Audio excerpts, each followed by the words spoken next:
Hey there, I'm 10 Tampa Bay meteorologist Grant Gilmore. I want to take a deeper dive into where we look in the Atlantic Ocean for development as we go throughout the hurricane season. Now, first, I want to start with just an overview of the hurricane season. Hurricane season officially begins on June 1st. We don't see a ton of activity on the front end of the hurricane season. Certainly, we can even get some development before the official start. But as we head through June and July, we might average a storm or two through a month or so. But as we get into August, September, and certainly by September 10th, that is the peak of the hurricane season. And then as we make our way through the back half of the season, we see that activity gradually dissipate as well. Once we get into late October into November, that's when we really see the activity fade, though you still can get some strong tropical storms and strong hurricanes into November. But certainly by December, that activity really begins to wane. Still a possibility. We've seen named storms every single month of the year, but again, the activity begins to increase as we go into the peak of the season. Now, let's begin with May. Now, May is an interesting month because we still have these cold fronts that settle in out of the United States, and as they stall out over the Gulf of Mexico and the state of Florida, those frontal boundaries sort of act as a focus for those storms to develop. And we can see some tropical development generally in the Gulf, maybe the Caribbean, where that ocean temperature is a little bit warmer.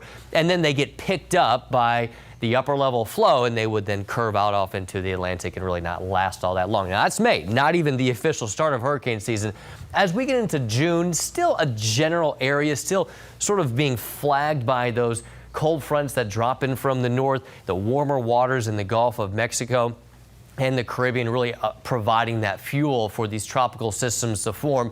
But into the eastern Caribbean and certainly farther off into the tropical Atlantic Ocean, there's still a fair amount of shear and even some dry Saharan air, some desert dust that prevents a lot of tropical development a little bit farther east. Now, as we get into July, the ocean out in the Atlantic, it all begins to warm up and we're starting to open up the gates a little bit more for more potential tropical development. We start to see some development regions through the eastern Caribbean, still in the Gulf of Mexico, and then mainly through the Gulf Stream in the southeast coast. They're off the coast of the mid-Atlantic as well. Some tropical development a little more likely.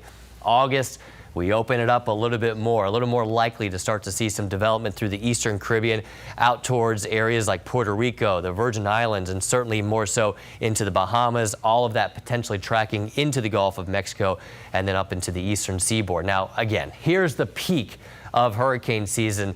The Atlantic pretty much open for business, warm ocean temperatures. The shear typically drops as we get into September, and then the warm waters in the Caribbean, the Gulf of Mexico, about as warm as you're going to get.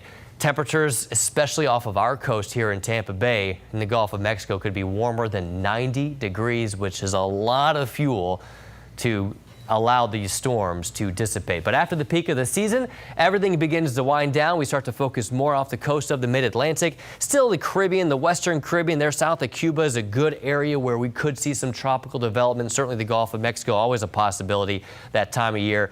And then almost like a switch, the activity begins to drop off into November, and your typical areas of development really do shrink a lot, maybe over the Bahamas and then a little bit more off into Bermuda as more cold fronts begin to make their way farther south, again providing that focus for those showers and storms to develop. Stay informed, prepared, and connected with 10 Tampa Bay during hurricane season and every day. Watch us on your phone. Just download our app, stream us on your TV, and you can even watch live newscasts on 10tampabay.com.